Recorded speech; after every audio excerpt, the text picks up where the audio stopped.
If I had a dime for every time I heard a patient tell me, coping skills don't work, I'd be sitting on one big-ass pile of dimes. The problem is not that they don't work. It's that many of us don't use them soon enough. So what are coping skills, and why do we need them?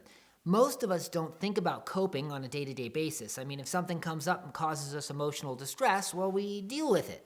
That is, until we can't deal with it and we become dysregulated.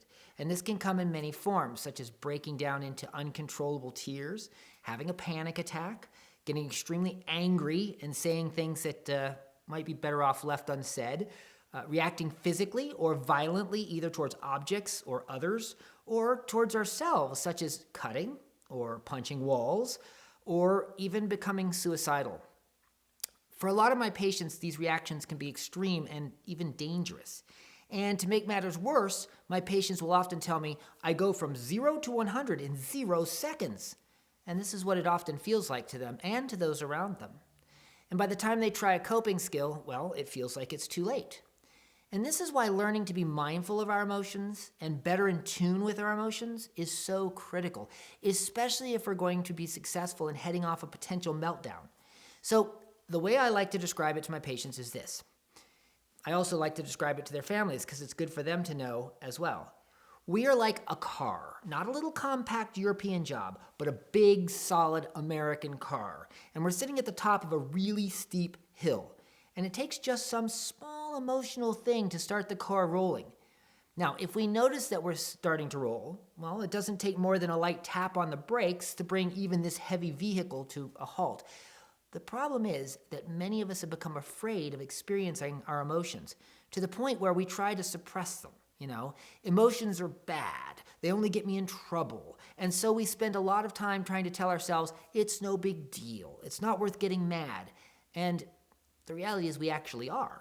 Essentially, we're learning to ignore the car as it starts to roll. The problem is that our emotions are nonetheless slowly building up, and each trigger causes the car to go faster and faster, and we remain unaware of it. You don't have to know a lot about physics to know that it's a lot harder to stop a heavy object that's moving fast than it is to stop one that's barely moving. So if it takes us a while to notice how we're feeling, that the car's moving at all, well, it's going to take some serious stomping on the brakes to bring us to a stop. Oh, I forgot to mention that at the bottom of the hill is a big cliff. And if the car goes off the cliff before you manage to get it to stop, well, the brakes aren't going to do you much good at all.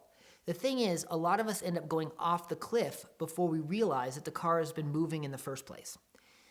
At this point, it's pretty fair to say that most coping skills won't work. This is the point at which we are already completely dysregulated. So one of the critical things that my patients and I work on is learning to feel the car moving early so that they can apply the brakes gently, but quickly, to prevent the car from ever reaching a high speed in the first place, or even better, to keep it from going over the cliff. The problem is that this requires them to do something that is quite counterintuitive. At least it is if they've been trying to ignore or squash their emotions most of their lives. They have to become more sensitive to those very feelings that they find uncomfortable. I think one of the disservices that we do for our patients is that we teach them all of these coping skills without also helping them become more sensitive about how and when to use them. Distraction's a pretty good coping skill, but only if the distraction can hold your attention more than the thing you're trying to distract yourself from. For instance, one form of distraction that can be very effective for some people is complex, detailed coloring, which comes from the Eastern tradition of the mandala. And this is a good way to focus the mind on some fine detail that requires enough mental power that it breaks the negative thinking that we are engaging in. So it's very effective, say if one's able to step away from an argument fairly early, and then color in order to allow themselves to focus and calm down and regroup. However, if one is already extremely upset or really angry, and then they try to focus on coloring, it's likely to be too little too late.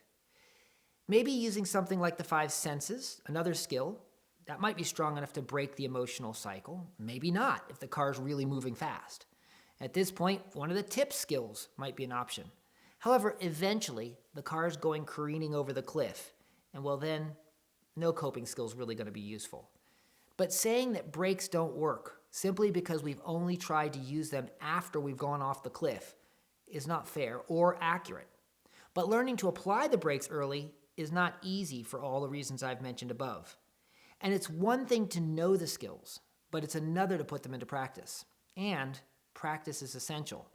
It's best to practice using them early, sometimes before we even think we need them. I'm fond of telling my patients that these are called skills for a reason. I hope this was helpful. Please feel free to leave any comments down below. And if you find this interesting or useful, please subscribe. And remember, physical health and mental health, they're the same thing. See you next time.